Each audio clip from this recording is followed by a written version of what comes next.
சில நேரத்துல ஒரு ஊழியக்காரனா நிறைய பேர் இவங்க வருவாங்க, இவங்க செய்வாங்க, இவங்க பண்ணுவாங்கன்னு நான் நினைச்சிட்டே இருப்பேன். எல்லாரும் வந்து என் முதுக குத்தும் போது சில நேரத்துல கஷ்டமாயிடும். வேதம் சொல்லுகிறது, சாமுவேல் அழுக ஆரம்பிக்கிறான். ஏன் அழுகிறான்?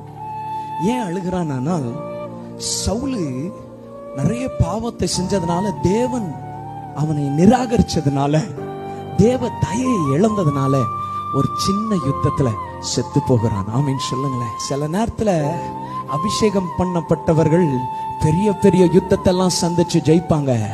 ஆனா அபிஷேகம் வெளியில போயிடுச்சுன்னா புல் தடுக்கி வீர மாதிரி சின்ன யுத்தத்துல செத்தே போயிடுவாங்க.